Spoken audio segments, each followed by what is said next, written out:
मेरे इस YouTube channel पर आप सभी का स्वागत है। आज हम लोग एक नए टॉपिक पर बात करने जा रहे हैं। जैसा कि आप सभी जानते हैं कि इस यूट्यूब चैनल पर हमने ग्राम संगठन और समूह से संबंधित, जीविका से संबंधित वीडियो अपलोड करने के बारे में कहा था।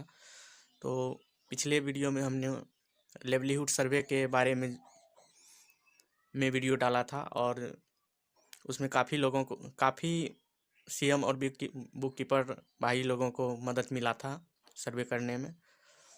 तो इस बार हम एक नए टॉपिक के साथ आप सभी का इस चैनल पर स्वागत करते हैं। जैसा कि हम लोग जानते हैं कि जीविका में मासिक प्रतिवेदन का कितना महत्व है। ग्राम संगठन का मासिक प्रतिवेदन ग्राम संगठन के लेखापाल के द्वारा भरा जाता है और समूह का मासिक प्रतिवेदन जीविका मित्र के द्वारा भरा जाता है।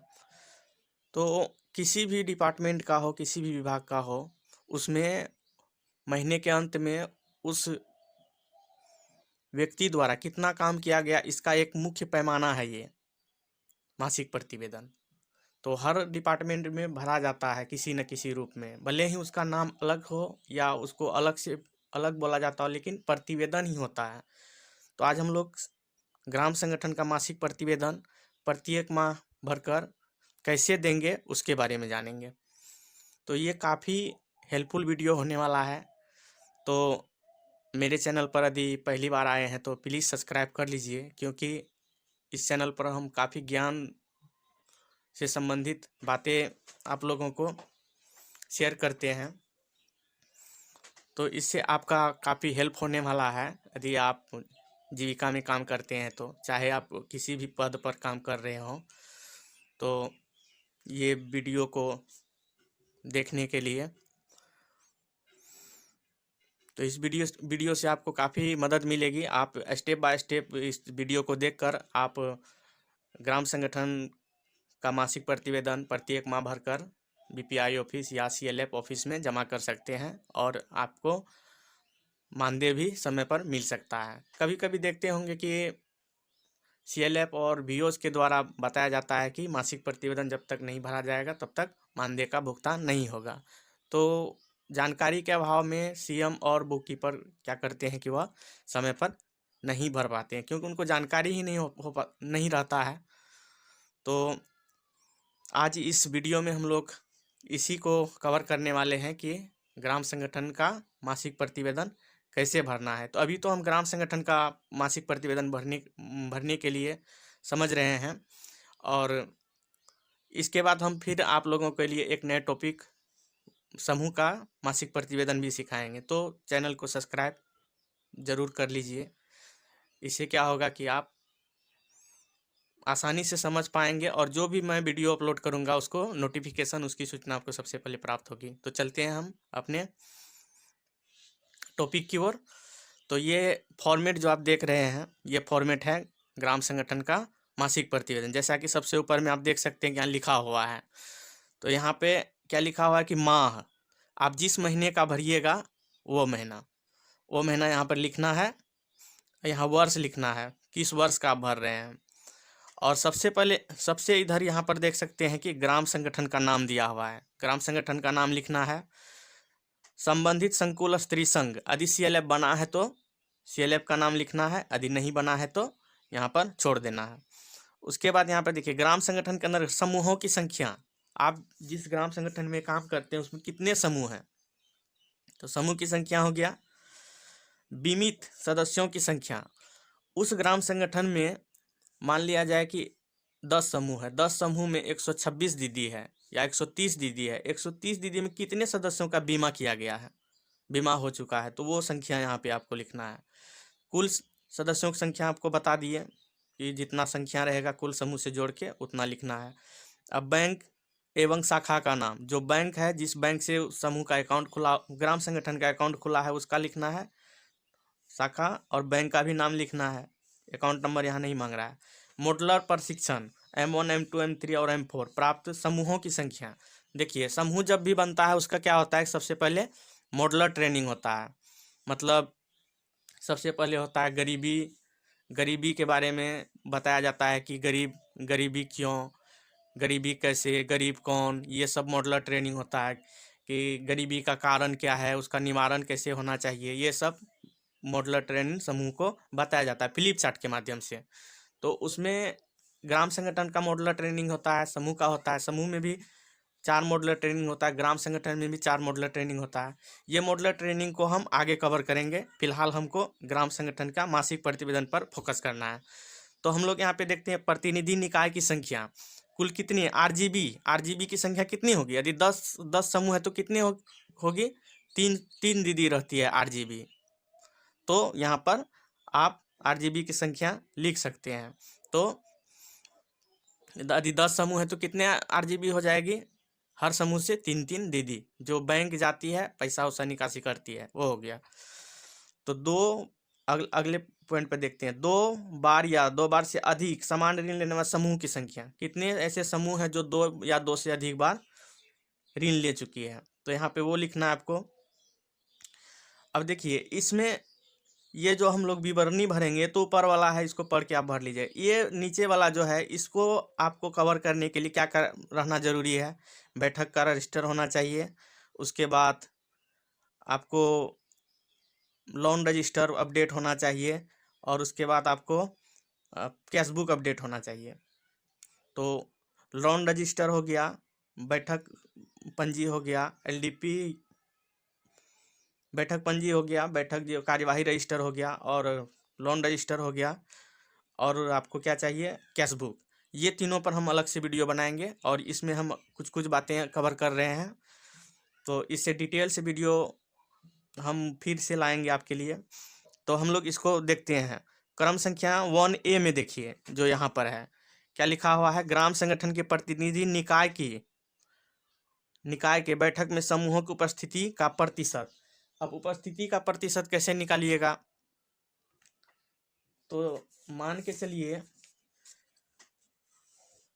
चलिए समूह की संख्या कितना है, किसी भी में समूह की संख्या कितना है, समूह की संख्या है 10।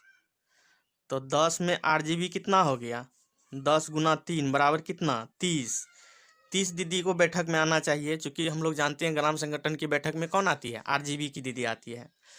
तो प्रतिनिधि निकाय की दीदी आती है जो प्रतिनिधि करती है। तो इतना दीदी को आना चाहिए था, आया कितना, 18 आया।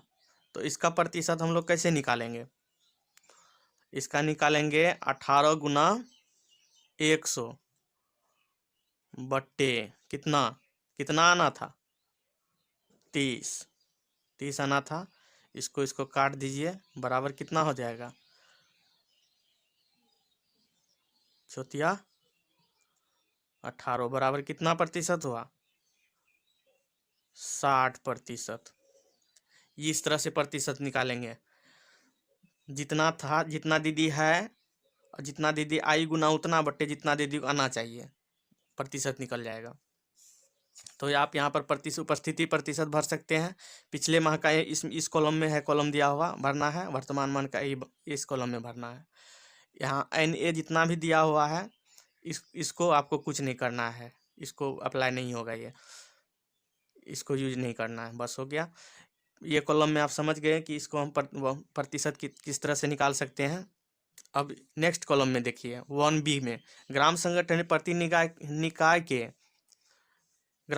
के प्रतिनिधि निकाय के बैठक में प्रतिनिधि निकाय सदस्यों की उपस्थिति। अब देखिए ये ऊपर वाला कॉलम में जो था बैठकों में उपस्थिति या प्रतिशत, ये ऊपर वाला जो कॉलम था इसमें कुल दीदी का देना है आपको विवरण। जैसे कि समूह के ग्राम संगठन के बैठक में क्या होता है कि सदस्य दीदी भी आ जाती है, तो इसमें सदस्य दीदी को भी ऐड करना है, सदस्य दीदी का अलग से कॉलम, जैसे अध्यक्ष सचिव हो गया, कोषाध्यक्ष हो गया और सदस्य हो गया, ये सभी दीदी को जोड़ के आपको यहाँ पर उपस्थिति प्रतिशत देना है। और 1B में जो दिया हुआ है इसमें सिर्फ प्रतिनिधि निकाय का देना है, इस तरह से जिस तरह से हम यहाँ पर करके बताएं। अब अगले कॉलम में 2A में चलते हैं, ग्राम संगठन में अद्यतन होने वाली लेखा पुस्तकों की स्थिति, सिर्फ कार्यवाही पुस्तिका। ग्राम संगठन में जो अपडेट किया जाता है, क्या किया जाता है, सिर्फ कार्यवाही पुस्तिका। तो यहाँ पर हाँ या नहीं लिखना है, यदि सिर्फ वही होता है तो हाँ लिखिए, वो रजिस्टर होता है तो हाँ लिखिए, दोनों जगह तो होता ही है। आमतौर पर देखते हैं कि कार्यवाही रजिस्टर में नियमित रूप से बैठक की जाती है। ग्राम संगठन में अद्यतन हुए लेखा पुस्तकों की स्थिति सभी पुस्तकें, तो यहाँ पर यदि सभी पुस्तकें आप लिखते हैं तो हाँ लिखिए, नहीं तो नहीं लिखिए। पिछले माह तक यहाँ पे और वर्तमान माह का यहाँ पे। अब यहाँ देखिए समूहों को ऋण प्राप्ति भुगतान विवरणी के अनुसार दिया गया है। आईसीएफ ऋण प्राप्ति भुगतान विवरणी के अनुसार यहाँ पर आप लिखिए कि कितना आईसीएफ का पिछले माह तक वापसी हुआ है और कितना वर्तमान माह में हुआ है। समान ऋण में भी वही होगा यहाँ पर। उसके बाद एचआरएफ ऋण और एफएसएफ ऋण, एचआरएफ और एफएसएफ ऋण को जोड़ करके यहाँ पर लिखिए। पिछले माह तक का था, पिछला माह का जो रहेगा, पिछला जैसे मासिक प्रतिवेदन दिए होंगे तो उसको भर दीजिए और वर्तमान माह का यहाँ पर भर दीजिए। एसएचजी से ऋण मूलधन वापसी। अब ये कॉलम जो है आपको कहाँ से आएगा, ये कॉलम आपको आएगा ऋण पुस्तिका से। ये ऊपर वाला जो तीन का जितना भी कॉलम है ABC, ये तीनों कॉलम कहाँ से आएगा, ये कॉलम आएगा आपको कार्यवाही रजिस्टर से। तो ये कार्यवाही रजिस्टर को हम एक नए तरीके से बनाने के लिए सिखाएंगे। इसके लिए हम मेरा अगले वीडियो का आप इंतज़ार कीजिएगा, लेकिन फिलहाल हम इस टॉपिक को कवर कर रहे हैं तो इसको समझिए। यहाँ पर आप देख सकते हैं 4 में अब आए हैं, तो इसमें हमको क्या चाहिए, कौन सा रजिस्टर चाहिए, इसमें हमको चाहिए लोन रजिस्टर। लोन रजिस्टर में से हम लोग इसको करेंगे। तो लोन रजिस्टर में आप देखिएगा कि इसमें रहेगा समूहों से मांग वापसी नियोजन के अनुसार। वापसी नियोजन हम लोग किसमें बनाते हैं, लोन रजिस्टर में। लोन रजिस्टर में एक कॉलम होगा वापसी नियोजन का, तो आईसीएफ ऋण और सीआईएफ ऋण। तो आईसीएफ ऋण का समूहों से प्राप्ति, समूहों से मांग के अनुसार वापसी हो रहा है कि नहीं, वो ऊपर में है, और उसके नीचे में है समूहों से प्राप्ति, कितना प्राप्ति हुआ, तो ये अमाउंट को यहाँ पर लिखना है, पिछले माह तक और वर्तमान माह में कितना हुआ। उसके बाद यहाँ पे देख सकते हैं मूलधन वापसी प्रतिशत, इसमें भी वही बात है। देखिए प्राप्ति है, प्राप्ति भागा में है मांग गुना 100 बट्टे प्राप्ति, मतलब जितना मांग था गुना 100 बट्टे प्राप्ति, तो वही इसका निकल जाएगा प्रतिशत, मूलधन वापसी प्रतिशत। अब नीचे वाला कॉलम देखिए 4B का समान ऋण का दिया हुआ है, समूहों से मांग वापसी नियोजन के अनुसार। ये वापसी नियोजन जैसे आएगा हम लोग कहाँ पे चले जाएंगे, वापसी नियोजन के ऋण कॉलम में हम लोग देखेंगे कि कितना मांग आया था, और जितना जितना समूह का रहेगा, क्योंकि हम ग्राम संगठन का लिख रहे हैं, जितना जितना समूह का रहेगा सारा समूह का मांग को जोड़ करके यहाँ पर लिखना है। यहाँ पर भी वही होगा, सारा समूह का मांग को जोड़ करके यहाँ पर हमको लिखना है। उसके बाद हम देखिए नीचे में दिया है समूहों से प्राप्ति, कितना प्राप्ति हुआ, सभी का जितना एसएचजी रहेगा उतना एसएचजी का हमको जोड़ करके यहाँ पर इस कॉलम में लिखना है कि पिछले माह तक इतना प्राप्त हुआ था और वर्तमान माह में इतना हुआ है, कुल इतना हुआ है। चलिए अब अगले पॉइंट पर चलते हैं। इसमें देखिए मूलधन वापसी का प्रतिशत, वही जो बताए थे, प्राप्ति से भाग कर देना है मांग गुना 100 को, बस हो गया, वही आपका निकल जाएगा वापसी प्रतिशत। अधिशेष राशि ओवर ड्यूज मूलधन और आईसीएफ ऋण, आईसीएफ और समान ऋण। ओवर ड्यूज का कॉलम है कहाँ पर, लोन रजिस्टर में। आप वहाँ पर देख सकते हैं लोन रजिस्टर में सारा अमाउंट जो ओवर ड्यूज रहेगा उसको जोड़ करके यहाँ पर आप लिख दीजिए। कुल बकाया राशि मूलधन, जो बकाया ऋण रहेगा आईसीएफ का हो या समान ऋण का हो, सबको जोड़ करके यहाँ पर पिछले माह तक, यहाँ पर वर्तमान माह का हम लोग भर रहे हैं तो वर्तमान माह के कॉलम में ही लिखना है। तो ये आपको कहाँ मिलेगा, ये भी आपको लोन रजिस्टर में ही मिलेगा। समूह से प्राप्त ब्याज, ये आपको कहाँ मिलेगा, लोन रजिस्टर में मिलेगा। जितना भी समूह ब्याज दिया है सबको जोड़ करके यहाँ पर इकट्ठा करके लिखना है। उसके बाद यहाँ ग्राम संगठन का मासिक खर्च, केडर मानदेय, कार्यालय किराया, बैठक खर्च। तो केडर का मानदेय और कितना था, कार्यालय किराया कितना था, बैठक खर्च, ये आपको कहाँ मिलेगा, कैशबुक में मिलेगा। उस महीने का, जिस महीने का आप देख रहे हैं, उस महीने में जो भी खर्च हुआ है जोड़ के यहाँ पर आप लिख सकते हैं। समूहों से प्राप्त जीविका मित्र सीएम मानदेय में हिस्सेदारी की राशि, समूह जो अंशदान देता है जीविका मित्र को, तो उसके बारे में यहाँ पे लिखना है। ये आपको कहाँ मिलेगा, ये आपको कैशबुक में मिलेगा, कैशबुक से आप यहाँ पर लिख सकते हैं। ग्राम संगठन द्वारा लेखापाल का मानदेय में हिस्सेदारी, तो ग्राम संगठन का लेखापाल में हिस्सेदारी ये आपको कहाँ मिलेगा, कैशबुक में मिलेगा, कैशबुक से आप यहाँ पर लिख सकते हैं। आजीविका गतिविधि से जुड़ाव करने वाले परिवारों की संख्या, कृषि, व्यवसाय, पशुपालन समूहों के मासिक प्रतिवेदन के आधार पर। ये आपको किससे लिखना है? समूह के मासिक प्रतिवेदन से। उसमें एक कॉलम दिया हुआ रहेगा कि आजीविका से कितनी दीदी का जुड़ाव किया जा चुका है, तो ये आप वहाँ से यहाँ पर लिख सकते हैं। तो ये आपको कहाँ मिलेगा? समूह का मासिक प्रतिवेदन फॉर्मेट से। उसको यहाँ पर आप सारे समूह का आप सारे मासिक प्रतिवेदन में आप देख लीजिएगा, उसमें जो दिया हुआ रहेगा उसको यहाँ पर जोड़ करके आपको भरना है। विभिन्न योजनाओं, सरकारी योजनाओं से लाभान्वित परिवारों की संख्या, जैसे मनरेगा, विभिन्न पेंशन योजनाएं, अन्य समूहों के मासिक प्रतिवेदन के आधार पर।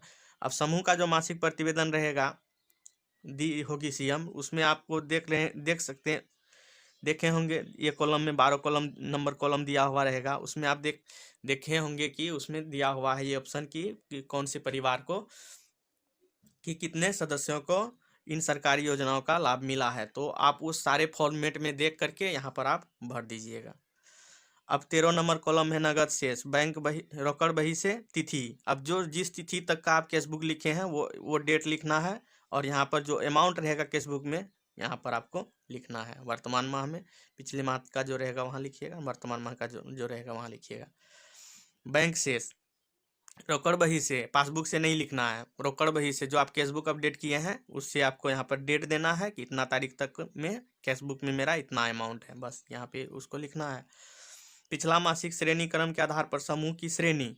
अब मासिक प्रतिवेदन जो पिछला दिया होगा, समूह की संख्या क्या है कि जो ए ग्रेड ए श्रेणी में है, बी श्रेणी में और सी श्रेणी में है। तो आपको कवर करना है कि कौन कौन से समूह कौन श्रेणी में है। उसके लिए मासिक ग्रेडिंग फॉर्मेट आता है, समूह का ग्रेडिंग फॉर्मेट आता है। उस फॉर्मेट को आप जब अब लिखिएगा तो ग्रेडिंग कीजिएगा, तो उसमें अपने आप आपको यहाँ पर ये 3 श्रेणी में समूह बढ़ जाएगा। तो ये ग्रेडिंग से संबंधित हम वीडियो नेक्स्ट बार हम लाएंगे और ग्रेडिंग करने में आसानी होगी। अब यहाँ देखिए, नोट, संचय प्राप्ति भुगतान विवरणी तैयार करें जिसके आधार पर वित्तीय आंकड़े कुल के कॉलम में लिखे जाएंगे और इसके पिछले माह तक का आंकड़े को घटाने के बाद वर्तमान माह की प्राप्ति होगी। ये संचय प्राप्ति भुगतान विवरणी ये जो है आप कार्यवाही रजिस्टर में यदि आप संचय करते हुए जाएंगे तो ये आपको ये भरने में आसानी होगी। वही बात यहाँ पर बताया गया है नोट में। तो मैं जो रजिस्टर लिखता हूँ वह बिल्कुल इसी के आधार पर, संचय प्राप्ति के आधार पर मैं रजिस्टर लिखता हूँ। तो मैं कार्यवाही रजिस्टर आप सबके सामने पे रखूँगा और आपको बताऊँगा कि किस तरह से आप कुछ ही मिनटों में आप इस मासिक प्रतिवेदन को तैयार कर सकते हैं और मांगे जाने पर आप समय पर आप दे सकते हैं। तो यहाँ नीचे में देखिए, यहाँ पर है ग्राम संगठन लेखापाल का हस्ताक्षर कर दीजिएगा। यहाँ अध्यक्ष या सचिव का हस्ताक्षर और मोहर मार के आप संकुल संघ में भेज सकते हैं।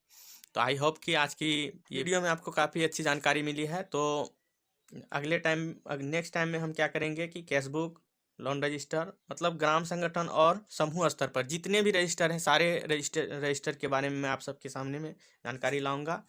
जो आपको जानकारी मिली है इसके बारे में आप कमेंट कीजिए, लाइक शेयर कीजिए, ताकि अधिक से अधिक ग्राम संगठन के लेखापाल और जीविका मित्र तक ये जानकारी जाए। यदि आपका सहयोग रहा तो आगे भी मैं इस तरह की वीडियो लाता रहूँगा। और आज के लिए इस टॉपिक में बस इतना ही। आपको वीडियो कैसा लगा कमेंट करके हमको ज़रूर बताइएगा। तब तक के लिए धन्यवाद। आएंगे हम फिर नए वीडियो लेकर। धन्यवाद।